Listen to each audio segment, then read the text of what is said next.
영혼을 구원하는 문제보다 더 시급하고 소중한 일은 없습니다. 주님도 한 영혼이 천하보다 귀하다고 말씀하셨죠. 그 한 영혼에 대한 그 value, 그 값어치를 생각할 때 너무나 소중하고 얼마나 귀한지 우리가 생각해 보면 우리의 마음이 따스해지고 또 많은 생각을 하게 됩니다. 이번 주일부터 시작되는 새생명 축제를 생각하면서 전도에 대해서 묵상하다가 우리가 전도를 할 때 여러 가지 방법과 노력이 있지만 오늘 제 마음에 떠오르는 말씀을 통해 함께 은혜를 나누었으면 합니다. 우리가 잘 아는 본문 오늘 15절부터 18절에 보면은 그런즉 너희가 어떻게 행할지를 자세히 주의하여 지혜 없는 자같이 하지 말고 오직 지혜 있는 자같이 하여 세월을 아끼라. 때가 악하니라. 그러므로 어리석은 자가 되지 말고 오직 주의 뜻이 무엇인가 이해하라. 술 취하지 말라. 이는 방탕한 것이니 오직 성령으로 충만함을 받으라. 사도 바울은 말하고 있습니다. 이 본문에 두 종류의 사람이 있습니다.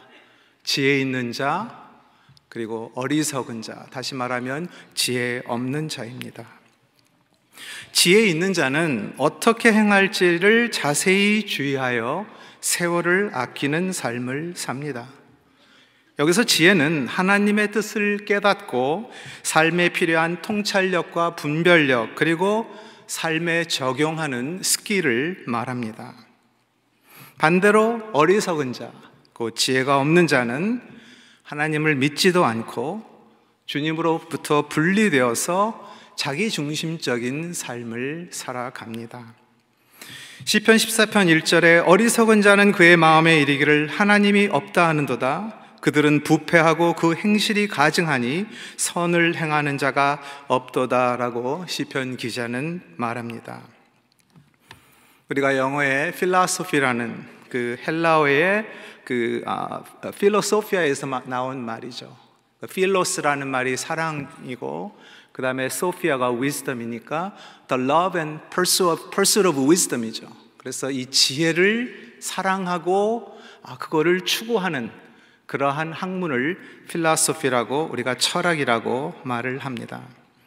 그런데 성경에서 이 지혜는 흔히 세상에서 말하는 지혜와는 다릅니다. 잠언 9장 10절에 여호와를 경외하는 것이 지혜의 근본이요 거룩하신 자를 아는 것이 명철이니라 했습니다. 지혜와 지식의 근본은 하나님을 알고 경외함으로 그의 뜻을 행하는 것입니다.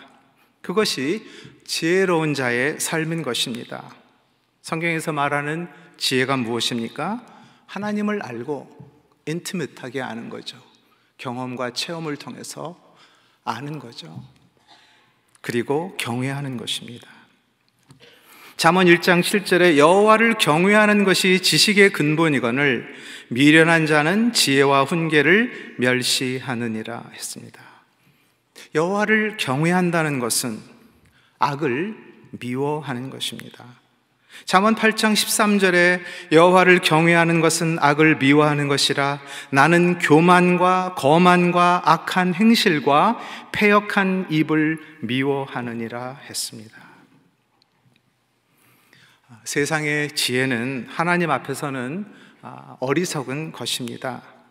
고린도전서 1장 21절과 27절에 말씀하듯 하나님의 지혜에 있어서는 이 세상이 자기 지혜로 하나님을 알지 못하므로 하나님께서 세상의 미련한 것들을 택하사 지혜 있는 자들을 부끄럽게 하시고 세상의 약한 것들을 택하사 강한 것들을 부끄럽게 하시는 것입니다. 또 오늘 본문은 지혜로운 자는 세월을 아낀다고 말합니다. 우리가 잘 아는 대로 성경에서 주로 사용되는 이 시간, 타임이라는 헬라 단어가 크로노스와 카이로스가 쓰여지는데 이 크로노스는 이 flow of time이죠. 우리가 아는 초, 분, 어떠한 이벤트 다음에 또 다음 이벤트로 오는 그 시간을 말할 때 사용하고 카이로스는 어떠한 특정한 때, 시즌을 말을 합니다.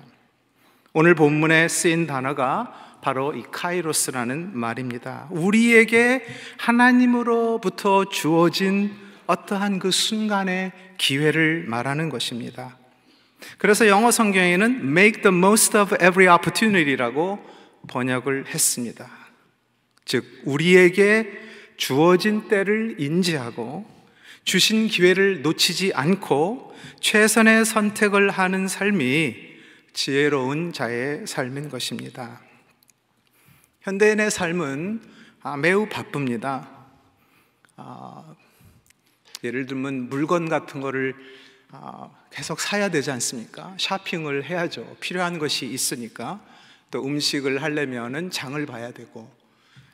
제가 미국에 있을 때 제 친구 가운데 한 목사님은 쇼핑은 지옥에서 하는 거다라고 굉장히 싫어했던 친구도 있었습니다. 남자들이 좀 안 좋아하죠. 물론 좋아하는 사람도 있겠지만.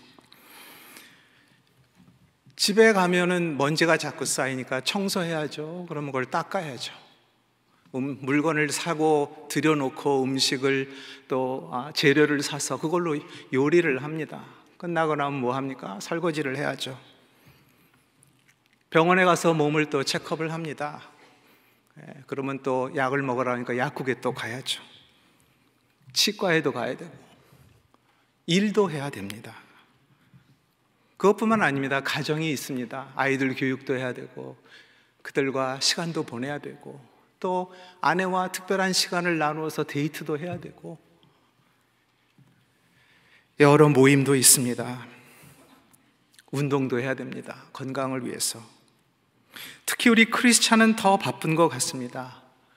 그 모든 것 외에 또 교회에서 봉사해야 되고 제자 훈련해야 되고 다락방 해야 되고.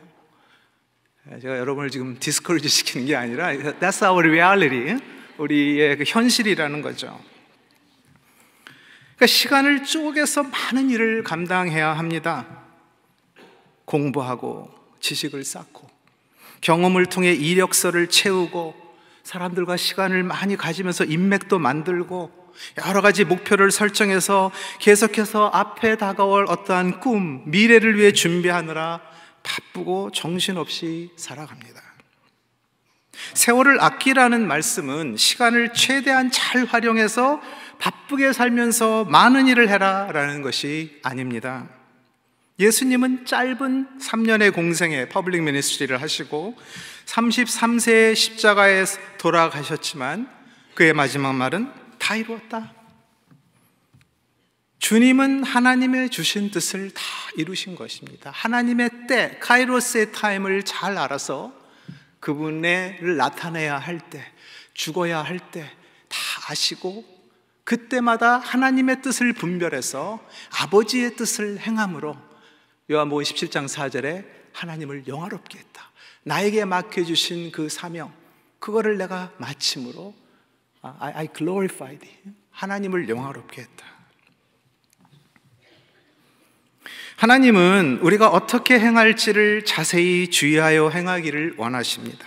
세상이 원하고 세상이 인정하는 기준에 맞추어 사는 것이 아니라 어둠의 권세 아래 있는 세대를 벗어나 하나님의 경륜을 바라보며 빛의 자녀로서 그가 주신 뜻대로 행하기를 바라시는 것입니다. 본문에서 사도 바울은 또한 성령으로 충만함을 받으라고 명령합니다. 18절에 술 취하지 말라 이는 방탕한 것이니 오직 성령으로 충만함을 받으라. 여기서 술 취하지 말라라는 말은 글자 그대로 방탕케 하는 술에 대한 절제를 말하지만 동시에 술 취하는 것은 센슬레스한, 분별력 없이 쾌락과 어둠의 지배 속에 있는 삶을 의미합니다. 술 취함과 성령 충만함의 공통점은 둘 다 힘의 지배를 받고 있는데 술 취함은 자제력과 이성을 잃게 만들고 판단력을 흐리게 하며 몸과 마음이 감정의 지배를 받게 됩니다. 하나님은 우리가 아무렇게나 육의 지배를 받으며 방탕하게 사는 것에 대해서 경고하십니다. 그것은 우리에게 주어진 기회를 버리고 어두움 가운데 행하는 것이기 때문입니다. 성령 충만함은요, 우리를 기쁘게 해요. 늘 기뻐요. 힘들고 어려운 가운데서도 잔잔한 기쁨이 있고요, 마음에 평안이 있어요. 절대로 평안이 안 주어지는데 평안해요. 모든 약함을 이기고 하나님의 뜻을 깨달을 뿐만 아니라 경건한 삶의 도전과 장애물을 능히 이기게 하는 파워가 주어지고 담대해집니다. 우리가 은혜를 받은 것도 계속 깨우쳐 주시고 알게 해서 감사와 찬양, 오늘 다루지는 않지만 19절, 20절에 나타나는 그 성령의 충만할 때에 나타나는 그 감사와 찬양이 있게 하시고, 이 세상과 죄를 이기며 승리케 하사 거룩하고 충만하게 하시고, 그리고 사랑하게 하시고 섬기게 하여 마음으로 우러나서, 그래서 그의 풍성함에 거하며 많은 열매로 하나님을 영화롭게 합니다. 사람은 모두 둘 중에 하나입니다. 즉 어둠에 속한 자 아니면 빛에 속한 자, 낮에 속한 사람, 밤에 속한 사람, 그리스도 안에 있는 사람, 그리스도 밖에 있는 사람인 것입니다. 주님을 주와 구세주로 모시고 사는 모든 그리스도인에게는 내주하는 성령이 있고, 우리는 그 성령의 임재와 역사하심을 통해 충만한 삶을 살 수 있는 것입니다. 오직 성령으로 충만함을 받으라. The present passive imperative예요. 현재 계속해서 수동태로 네가 하는 게 아니라 성령이 채워주시는 거야. 그분 의지하고 나아가면 돼. 채워주시는 거죠. 그리고 명령이에요.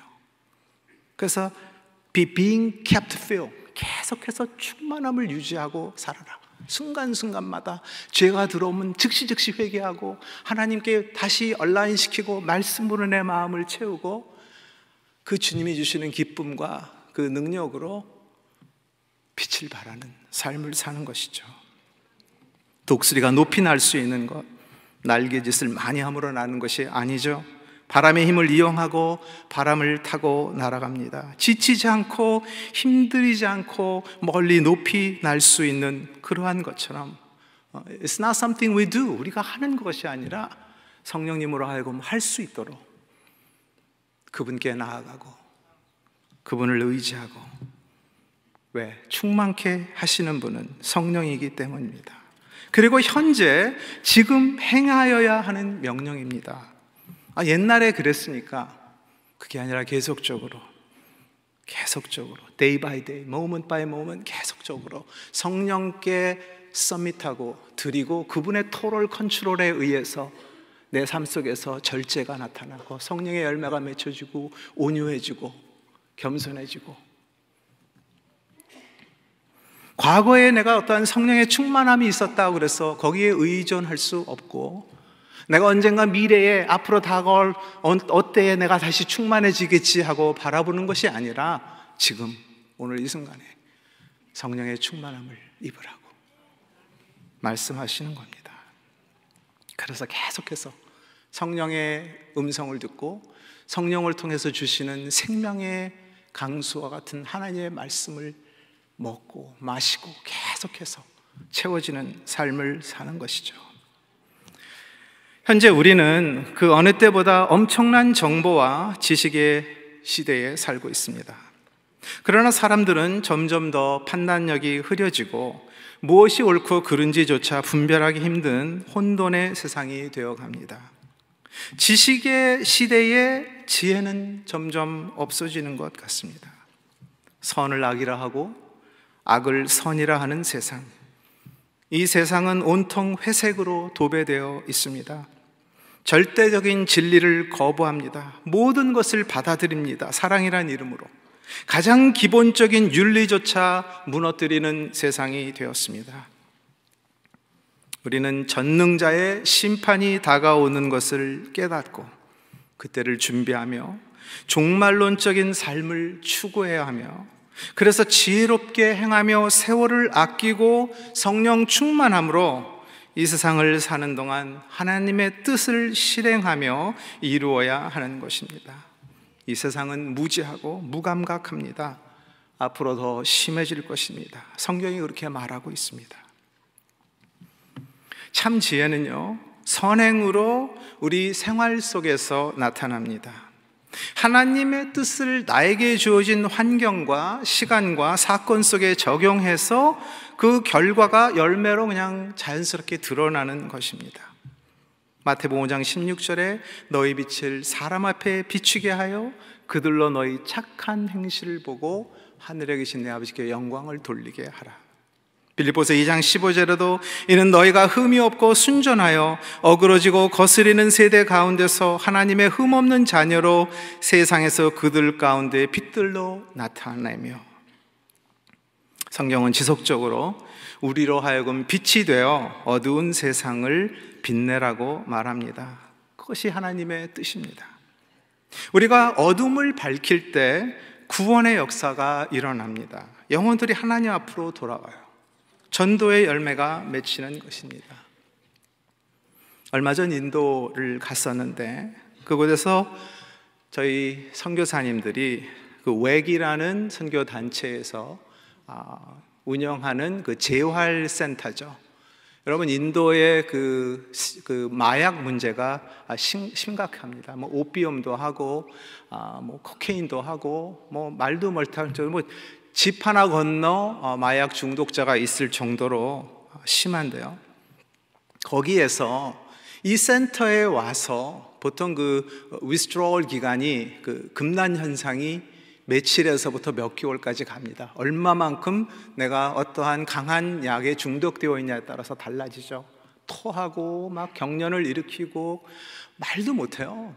그 열악한 곳에서 그리스도의 사랑으로 함께 거하면서 닦아주고 토한 거 받아내고 그냥 사랑하는 겁니다. 그러면서 그들이 회복이 돼요. 그렇게 해서 회복받은 사람이 그 센터의 대표를 맡고 있더라고요. 그리고 내가 그렇게 받았으니까 나도 그렇게 교회를 나가라 뭐 그런 말한 것도 없고 그냥 그리스도의 사랑으로 사랑했어요. 거기에는 의사도 없고 약물 치료를 한 것도 아니에요. 그냥 사랑해주고 함께 해주고 말씀으로 돕고, 그리고 그곳에서 일할 수 있는 일을 주어서 그곳에서 있는 동안에 그리스도의 사랑을 체험해 구원의 역사가 일어나고 또 그들이 또 다른 일을 영향을 주는 그러한 아름다운 모습을 보았습니다.